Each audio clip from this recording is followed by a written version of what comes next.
Hello students, आज हम class 8 का चैप्टर 9 रिप्रोडक्शन का स्टार्ट करेंगे। रिप्रोडक्शन चैप्टर स्टार्ट करेंगे, उसका part 1 you would be observing here.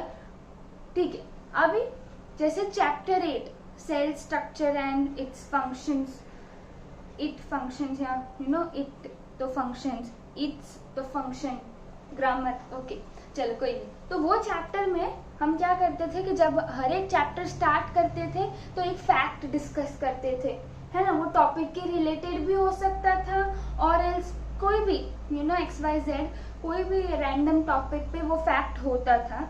इसी तरह चैप्टर 9 रिप्रोडक्शन में जितने भी वीडियो लेक्चर बनेंगे, कोशिश करूंगी कि वो वीडियो लेक्चर हम इनिशिएट करेंगे एक कोई भी दोहा कबीर जी का। ठीक है, दोहे सुने, दोहे क्लास 8 में वो हिंदी में दोहे पढ़े होंगे। ठीक है, तो उसी तरह क्योंकि आज चैप्टर 9 रिप्रोडक्शन का पहला वीडियो लेक्चर है, पहला दोहा सुनते हैं कबीर जी का।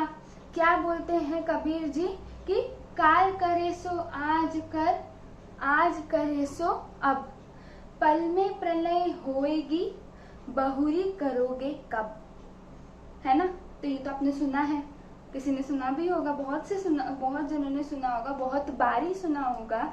लेकिन सुन के उसे मन में रखना या दिमाग में रखना, और सुन के दिमाग में रख के उसको एक्शन में लाना, ठीक है, देयर इज अ जमीन आसमान का डिफरेंस। ठीक है, तो चलो क्या समझे इससे वो जान के चैप्टर 9 स्टार्ट करते हैं। क्या समझे इससे कि कबीर जी ये कहना चाहते हैं, हाँ, कि जो आपको काम कल करना है वो आज करो, जो काम आपको आज करना है वो अभी के अभी स्टार्ट करो, है ना। क्योंकि जीवन कभी भी समाप्त हो सकता है। बहुत बड़ी बात हो गई, है ना मैम, क्या बोल रहे हो, लेकिन इट्स फैक्ट। ठीक है, कि जीवन कभी भी समाप्त हो सकता है, जीवन का भरोसा नहीं। तो काम है करते जाओ, कल पे मत टालो। ठीक है, रिवीजन मत स्किप करो, पढ़ना मत स्किप करो। चलो कोई नहीं। So let us move down to the main topic, that is chapter 9 reproduction class 8। चलो, तो रिप्रोडक्शन, चलो ये टर्म का भी हम संधि विच्छेद यानी कि हम ये टर्म को ब्रेक करते हैं। रिप्रोडक्शन को ब्रेक करो, क्या होता है प्रोडक्शन, प्रोड्यूस करना। रिपीट से री आया, बार बार प्रोड्यूस करना। अब ऐसा नहीं कि बार बार करते रहे, जैसा पता है तुम लोगों ने कैंसर में सुना। कैंसर में क्या होता है कि सेल्स जो है वो एबनॉर्मल हो जाते हैं। वैसे क्या होता है, सेल के पास न्यूक्लियस होता है, हाँ, ब्रेन है, वो सेंटर में होता है सेल के, वो सेल्यूलर एक्टिविटीज को रेगुलेट करता है। हाँ, अभी ये होना चाहिए, अभी ये होना चाहिए, है ना। तो ऐसे ही उसमें क्या होता है, सेल एबनॉर्मल हो जाता है और उसे पता ही नहीं चलता उसे कब डिवाइड करना है, कब नहीं करना है। सो सेल कंटिन्यूअसली डिवाइड करता रहता है, and that is known as cancer, है ना। तो अगर मैं बात करूं कि उसमें क्या होता है, रिपीटेड डिवीजन होता है। यहाँ रिपीटेड प्रोडक्शन का मतलब ऐसा नहीं कि प्रोड्यूस करते रहना, रेगुलर इंटरवल में प्रोडक्शन करते रहना, रेगुलर इंटरवल पे एट द परफेक्ट टाइम। ठीक है, अब क्या प्रोड्यूस करना, ठीक है, रिप्रोडक्शन, तो प्रोड्यूस क्या करना। तो इस चैप्टर में जो हम रिप्रोडक्शन की बात कर रहे हैं, रिप्रोड्यूस की बात कर रहे हैं, वो ये है।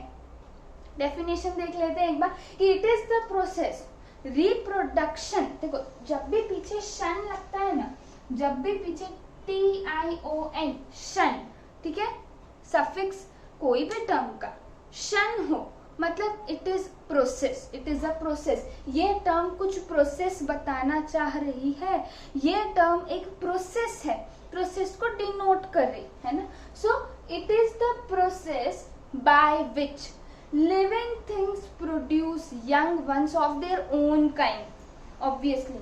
तो इसमें क्या क्या टर्म डेफिनेशन में मेन है। तो पहला प्रोसेस कि रिप्रोडक्शन क्या है, एक प्रोसेस है। कैसे पता चला? टर्म को आइडेंटिफाई करना सीखते हैं कि यहाँ पे अगर TION, ऐसा जरूरी नहीं है रिप्रोडक्शन में ही, ठीक है, और भी बहुत से टर्म्स होते हैं, उसमें पीछे अगर शन लगा, ठीक है, TION शन, that means it is something related to process. Okay, फिर बाय विच लिविंग थिंग्स, यानी ये रिप्रोडक्शन जो टर्म है वो लिविंग थिंग्स के रिलेटेड है। प्रोड्यूस यंग वंस, यानी यंग वंस के रिलेटेड है।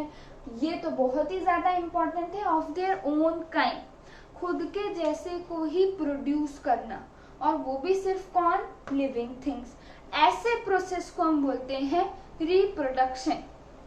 कभी ऐसा देखा कि डॉग्स रिप्रोड्यूस करके they are reproducing or they are producing cats, या cats dog प्रोड्यूस करे, काउ बफेलो प्रोड्यूस करे? नहीं, काउ ही प्रोड्यूस करेगी। हैन जो एग ले करेगी, उस एग में से चिक ही बाहर आएगा। ऐसा तो नहीं क्रो या पैरेट आ जाए। तो मैं कहना चाहती हूँ रिप्रोडक्शन में अगर एक लिविंग थिंग कुछ रिप्रोड्यूस कर रहा है तो वो अपने जैसा ही रिप्रोड्यूस करेगा। ह्यूमंस को ही रिप्रोड्यूस करेंगे। So this is important. अब तुम प्रोसेस, तुम्हें ऐसा बोला एग्जाम में कि डिफाइन रिप्रोडक्शन, तुम क्या लिखोगे? कि it is the process by which living things produce their young ones, ठीक है, यंग वंस को प्रोड्यूस करते हैं। क्या तुम्हें सही लगता है? It is the process by which living things produce their young ones, या प्रोड्यूस यंग वंस। तो क्या ये डेफिनेशन सही कहलाएगी? नहीं, जब तक तुम ऐसा नहीं लिखोगे ऑफ देयर ओन काइंड, तब तक डेफिनेशन इज इनकम्प्लीट। अरे वो बहुत इंपॉर्टेंट है, तुम समझ रहे हो क्यों इंपॉर्टेंट है? मैंने तुम्हें अभी एग्जाम्पल बताया है ना। तो ये बात हो गई, हमने रिप्रोडक्शन टर्म समझ लिया। अब चैप्टर में थोड़ा सा डिटेल में समझेंगे कि पूरे चैप्टर में क्या क्या आएगा, ठीक है। तो देखो कि चलो रिप्रोडक्शन समझ लिया क्या है, एक डेफिनेशन के साथ थोड़ा सा इंट्रोडक्शन ले लिया कि अच्छा ये रिप्रोडक्शन होता है, कैसे होता है, किस में होता है, कौन से तरीके से होता है, एनिमल्स में कैसा होता है। ज़्यादातर इस चैप्टर में हम वो फोकस करेंगे। तो प्लांट्स में होता है? हाँ होता है। होता है कि नहीं होता है? सोच रहे हो अभी भी? अरे होगा ना। और तुम पढ़ के आए हो क्लास 7th में, कौन से चैप्टर में? वो था ना chapter 13 I guess, sexual reproduction in plants. पढ़ के आए, उनमें ये सेक्सुअल रिप्रोडक्शन भी कैसा होता है वो भी पढ़ के आए। मतलब प्लांट्स में रिप्रोडक्शन कैसे होता है वो हमने पढ़ लिया। तो क्या बचा? अब हम पढ़ेंगे एनिमल्स में रिप्रोडक्शन कैसा होता है, डिटेल में पढ़ेंगे ह्यूमंस में कैसा होता है, कौन से ऑर्गन सिस्टम्स इन्वॉल्व होते हैं, सारा सब कुछ वो हम इस चैप्टर में देखेंगे। अब ये चैप्टर बहुत इंपॉर्टेंट है, पूछो क्यों? तो सोचो ना कि ये चैप्टर जैसा सेल था वैसा ही ये है रिप्रोडक्शन। सेल तुमने पहले मतलब 7th, 6th, 5th, 4th उसमें सेल तुमने सुना होगा टर्म, लेकिन कभी उसको इतना डिटेल में नहीं पढ़ा जितना तुमने अभी चैप्टर 8 में पढ़ा। यानी पहली बार तुमने सेल को एनकाउंटर किया। जबकि जैसे मैंने तुमको ये पहले भी ऐसा एग्जाम्पल दिया है कि जैसे तुम दूसरे चैप्टर्स देखो, जैसे न्यूट्रिशन ये वाला जो चैप्टर्स है, हर बार टेक्स्ट बुक में तुम देखो पहला chapter is something related to nutrition. तो बचपन से पढ़ के आ रहे, फर्स्ट से सेकंड से सिर्फ चैप्टर के नाम बदलते हैं। वो क्या है, थोड़ा थोड़ा अपग्रेड फॉर्म में न्यूट्रिशन के बारे में बताते हैं। बट सेल के बारे में तो अभी स्टार्ट हुआ है, अब वो धीरे धीरे अपग्रेड होगा, अलग अलग स्टैंडर्ड में समझोगे। तो इसी तरह रिप्रोडक्शन भी पहली बार आया है। तुम बोलो मैम रिप्रोडक्शन प्लांट्स में तो पढ़ के ना, एनिमल्स में नहीं पढ़ा ना। तो बहुत सारे न्यू टर्म्स इस चैप्टर में आएंगे, तो इसलिए ये चैप्टर बहुत इंपॉर्टेंट है। इसलिए अपने कान, अपनी आँख और अपना दिमाग खुला रखना, ठीक है। कुछ भी प्रेशर के साथ नहीं पढ़ना है, मजे लेते लेते पढ़ते मजा आएगा, है ना। चल कोई नहीं। तो अब हम देखते हैं कि हमने ये जान लिया कि रिप्रोडक्शन क्या होता है, थोड़ा बहुत बेसिक आइडिया लिया। अब हम देखते हैं कि रिप्रोडक्शन करना जरूरी क्यों है, रीजन ऑफ रिप्रोडक्शन क्या है, कि क्यों करना है। So that life continues from generation to generation. अगर एक लिविंग थिंग अपने जैसे को प्रोड्यूस नहीं करता है तो क्या होगा, लाइफ कंटिन्यू ही नहीं होगी। मैम कैसे? अरे हमें ये पता है कि living things are mortal, living things are देखो ध्यान दो, मैं ये टर्म बोल रही हूँ, MORTAL, मॉर्टल। मॉर्टल मतलब जिसकी डेथ हो सकती है। अब अगर मैं आगे 2 लेटर्स और फिक्स कर दूं IM, तो ये हो जाएगा इमॉर्टल, अमर, है ना। तो वो तो लिविंग थिंग्स नहीं है, अफसोस। ठीक है, मतलब अगर दुनिया में आए हो तो दुनिया से जाना भी है। अगर किसी को लाइफ मिला है तो उसका डेथ होना कंपलसरी है। ठीक है, तो अगर लिविंग थिंग अपने जैसे को प्रोड्यूस ही नहीं करती, वो आई, उसने ग्रोथ परफॉर्म किया और वो उसका डेथ हो गया, अरे तो बीच में अपना प्रोड्यूस ही नहीं किया, अपने जैसे को प्रोड्यूस ही नहीं किया, तो लाइफ कैसे कंटिन्यू होगी? सोचो अभी जितने भी इंसान हैं, अगर उनमें रिप्रोडक्शन ना हो, अभी जितने भी प्रेजेंटली अर्थ पे हैं, अगर वहां पे वो इंसान रिप्रोड्यूस नहीं कर पा रहे तो क्या होगा? अगर वो रिप्रोड्यूस नहीं कर पा रहे, अल्टीमेटली सबका डेथ होगा। तो धीरे धीरे धीरे धीरे धीरे धीरे सबका डेथ होगा अपने एज के हिसाब से। किसी ने रिप्रोड्यूस नहीं किया तो क्या होगा? अल्टीमेटली, ठीक है, human life would be extinct from the earth, है ना। तो रिप्रोडक्शन जरूरी है so that life continues from generation to generation. समझ आया कितना इंपॉर्टेंट है रिप्रोडक्शन, है ना।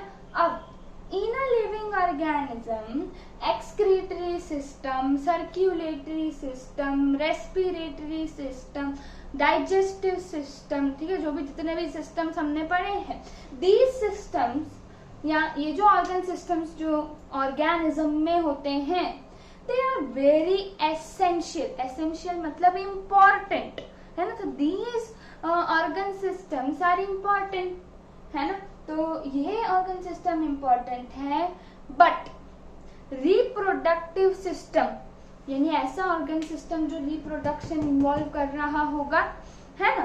सो रिप्रोडक्टिव सिस्टम ऐसा सिस्टम है जो एसेंशियल तो है so that life continues from generation to generation,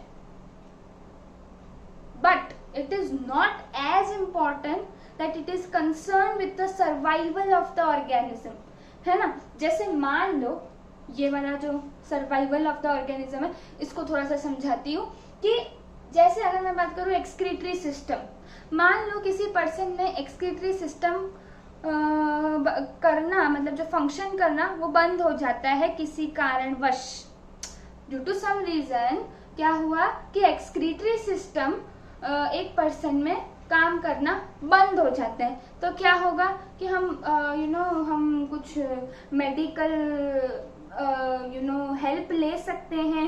अभी तो बहुत सारी डेवलपमेंट आ गई है, मान लो मेडिकल डेवलपमेंट अवेलेबल नहीं है या वो पर्सन वो जो मेडिकल हेल्प है उसको अफोर्ड नहीं कर सकता, डॉक्टर बोलते हैं अगर अफोर्ड कर पाओ तो हम तुम्हारा ट्रीटमेंट करते हैं, नहीं तो जैसा है वैसा चलने दो, क्योंकि पर्सन अफोर्ड नहीं कर सकता है, बोलता है जितना टाइम जीऊंगा उतना ठीक है, क्योंकि एक्सक्रीटरी सिस्टम फंक्शन करना बंद हो गया। सोचो ना, एक्सक्रीटरी सिस्टम जो भी हमारा एक्सक्रीट है अगर उसको सही टाइम से नहीं निकाला गया बॉडी से बाहर तो वो बॉडी के अंदर पॉइजन बनता जा रहा है and ultimately it would lead to the death of the organism. Similarly अगर सर्कुलेटरी सिस्टम काम करना बंद हो जाए तो ultimately lead to the death of the organism. Digestive system, respiratory, अरे बाप रे, रेस्पिरेटरी सिस्टम तो बहुत ज्यादा इंपॉर्टेंट है ना। तो ये सारे सिस्टम्स बहुत ही इंपॉर्टेंट है एक लिविंग ऑर्गेनिज्म के सर्वाइवल के लिए, है ना। तो सर्वाइव अच्छे से ऑर्गेनिज्म तभी कर पाएगा जब ये सारे ऑर्गन सिस्टम्स अच्छे से फंक्शन करेंगे। But reproductive system is not directly proportional to the survival of organism। ऐसा नहीं है कि अगर जैसे मैं बोलूं कि एक्सक्रीटरी सिस्टम काम करना बंद तो ऑर्गेनिज्म काम करना बंद, सर्कुलेटरी सिस्टम काम करना बंद तो ऑर्गेनिज्म का सर्वाइवल बंद। बट अगर मैं ऐसा बोलूं कि रिप्रोडक्टिव सिस्टम कोई रीजन के वजह से due to some reason reproductive system काम करना बंद, तो ऐसा नहीं कि ऑर्गेनिज्म का सर्वाइवल बंद, नहीं, ऑर्गेनिज्म वुड सर्वाइव। तो ये एक डिफरेंस हो गया कि रिप्रोडक्टिव सिस्टम एक ऐसा ऑर्गन सिस्टम है, अगर वो फंक्शन नहीं भी करेगा then it's okay, it is not concern with the survival of organism. समझ आया? तो ये डिफरेंस था रिप्रोडक्टिव सिस्टम का बाकी सारे ऑर्गन सिस्टम से। हाँ, चल फिर as in plants reproduction is of two types, that is asexual and sexual. तो ये तो हमने पढ़ा हुआ है, अभी डिस्कस किया ना, 7th में पढ़ा था sexual reproduction in flowering plants, है ना, anther, stigma, style, ovary. Anther जो है, ठीक है, उसमें 2 पार्ट होते हैं, कौन कौन से? एंथर के 2 पार्ट होते हैं, तो किसके होते हैं? स्टेमेन। अच्छा, तो स्टेमेन के 2 पार्ट कौन से होते हैं? मैम एक तो आपने बोल दिया, कौन सा? एंथर, ठीक है, और दूसरा कौन सा था? फिलामेंट, ठीक है। तो anther, filament, stigma, style, ovary, ठीक है, male reproductive part, female reproductive part, बहुत सारा हम पढ़ के आए, पॉलिनेशन पढ़ के आए, self pollination, cross pollination. Ma'am कितना जल्दी जा रहे हो? अरे पढ़ लिया तभी जल्दी गई ना, ठीक है, मैं जब बोल रही हूँ तो तुम्हें वो टर्म्स, अच्छा ये भी हमने पढ़ा था, transfer of pollen grains from anther to stigma, from male to female. अगर एक ही फ्लावर पे होगा तो सेल्फ पॉलिनेशन, 2 डिफरेंट फ्लावर्स पे होगा तो क्रॉस पॉलिनेशन। याद है ना?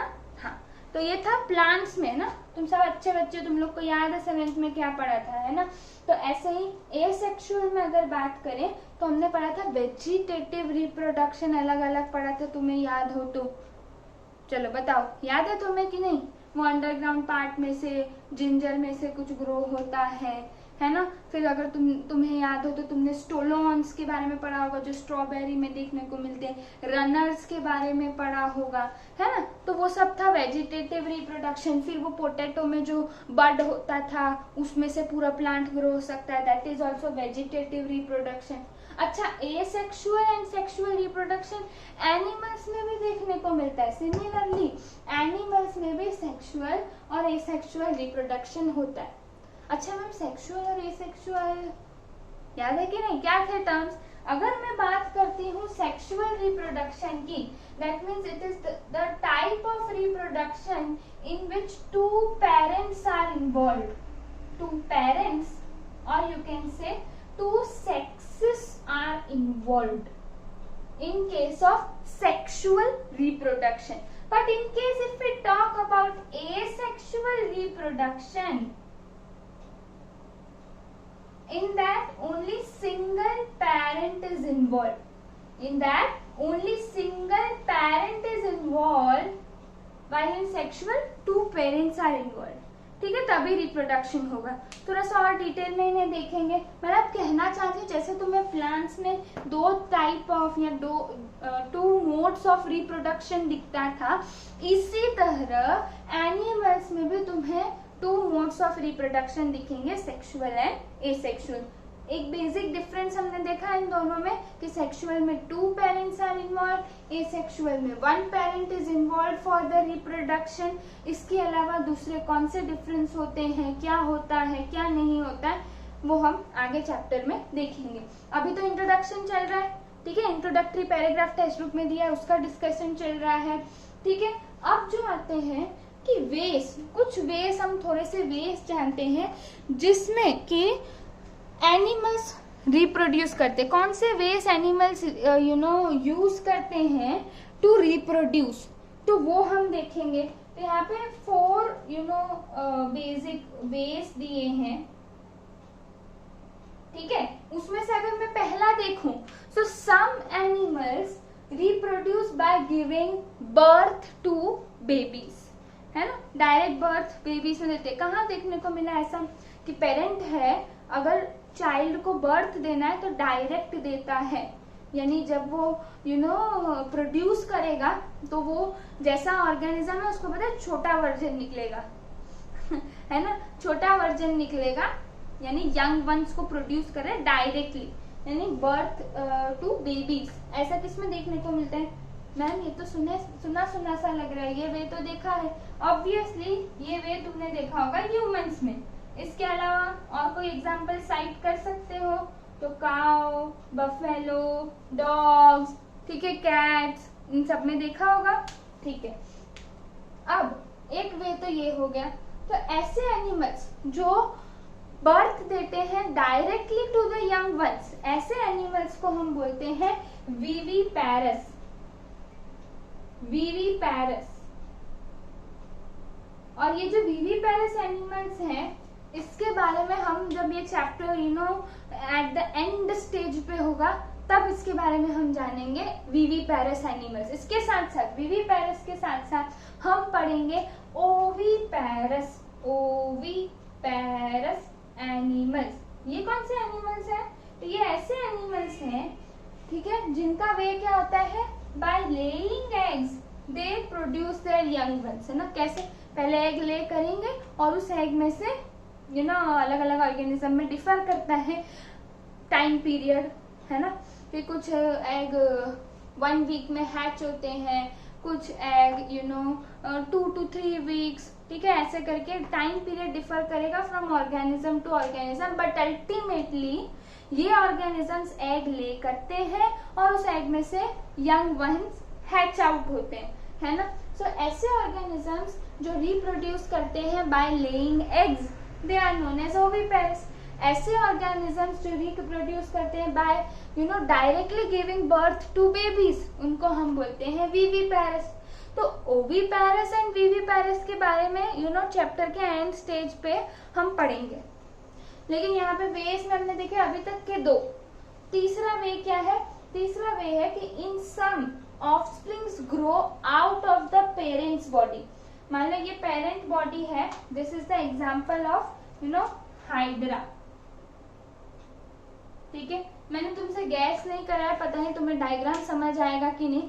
कोशिश की है टेक्स्ट बुक में जैसा उसको इमिटेट करने की, बट दिस इज हाइड्रा। ये हाइड्रा, और ये जो तुम्हें ये जो स्वेल्ड पोर्शन दिखता है, this is nothing but a bud, BUD, bud. ये बड इसमें ग्रोथ होगी and this would be trying to imitate its parents body. क्योंकि हमने रिप्रोडक्शन में पढ़ा ना क्या, कि जो living things young ones produce कर रहे हैं ऑफ देयर ओन काइंड। ऐसा तो नहीं है हाइड्रा जो है वो ब्लू ग्रीन एल्गे को बर्थ देगा, ऐसा तो नहीं है। हाइड्रा को बर्थ देगा, तो ऑफस्प्रिंग जो है, जो बड है, वो धीरे से डेवलप होगा। जब वो बड़ा हो जाएगा तब वो अपने पेरेंट बॉडी से डिटैच होके इंडिपेंडेंट ग्रोथ दिखाएगा। समझ आया? तो ऐसा हाइड्रा में होता है। मतलब क्या कि वो पेरेंट बॉडी पे ही ग्रो करता है और after reaching to a certain growth फिर वो डिसाइड करता है कि ठीक है, अब पेरेंट बॉडी से मुझे डिटैच होना है और अब मुझे इंडिपेंडेंट बनना है। एक बार बड़े हो जाओगे तो पेरेंट्स बोलेंगे अब हमें छोड़ो, अब तुम कमाओ, तुम इंडिपेंडेंट बनो। तो सिमिलरली हाइड्रा भी बोलता है कि अभी मैंने तुम्हारा ग्रोथ कराया, तुम्हें खाने की जरूरत थी, मैंने दिया, नाउ इट्स योर टाइम, है ना, अब तुम इंडिपेंडेंट बनो।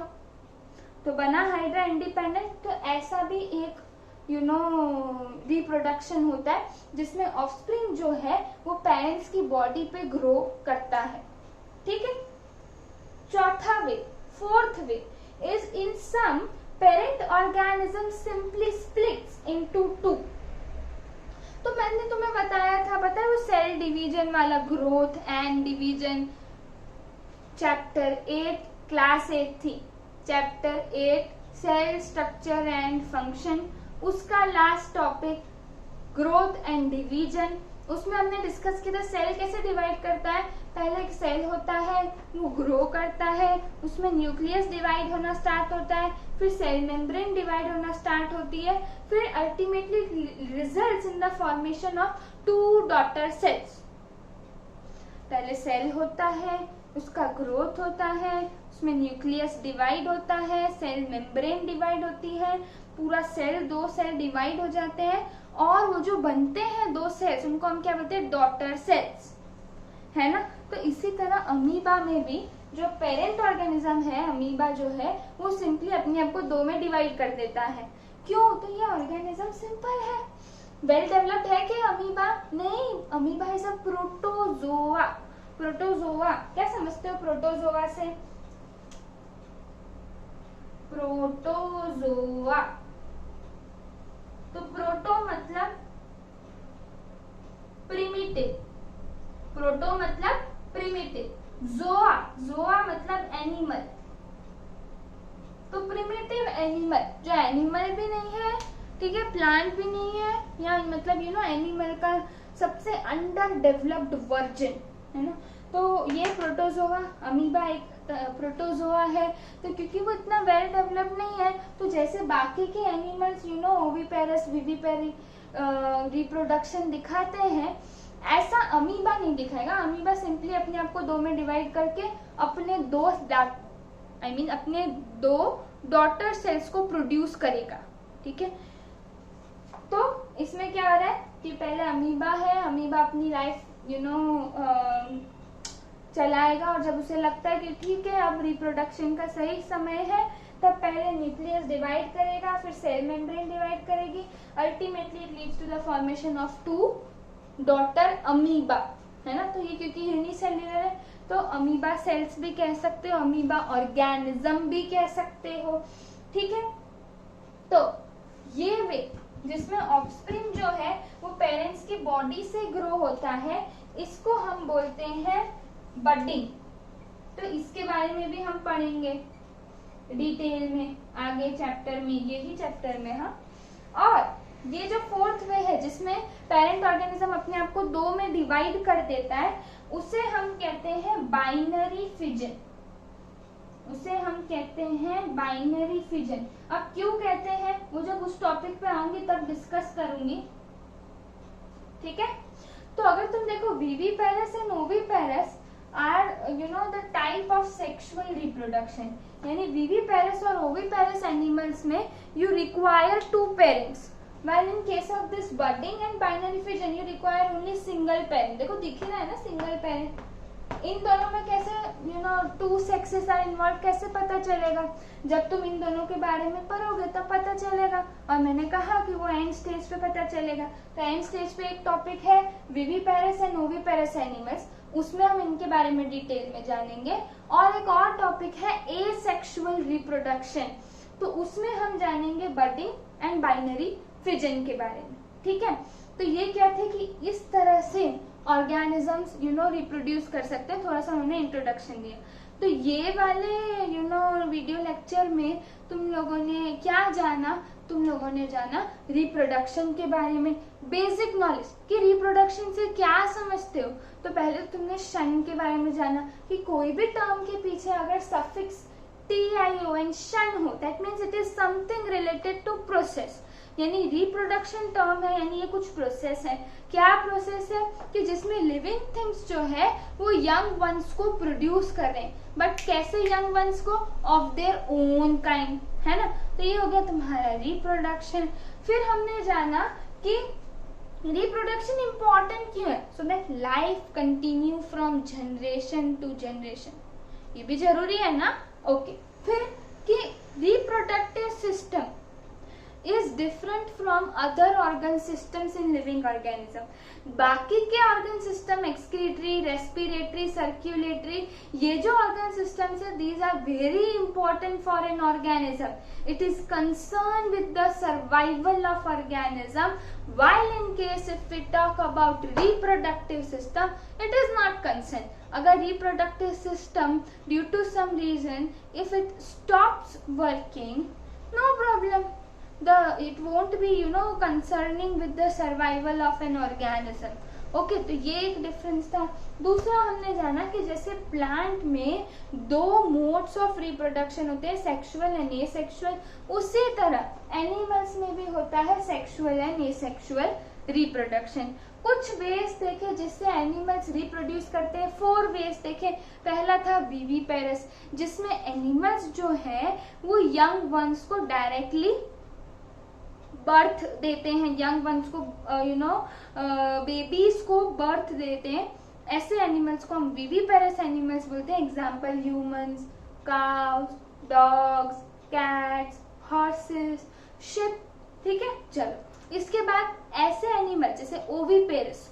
ठीक है, तो ओविपेरस ऐसे एनिमल्स, यानी मैं सेकेंड वे की बात करें जिसमें एनिमल्स जो है वो एग्स ले करके रिप्रोड्यूस करते हैं। यानी उसमें क्या हो रहा है कि एनिमल्स पहले एग्स ले करते हैं और उस एग में से उनके यंग वंस हैच आउट होते हैं।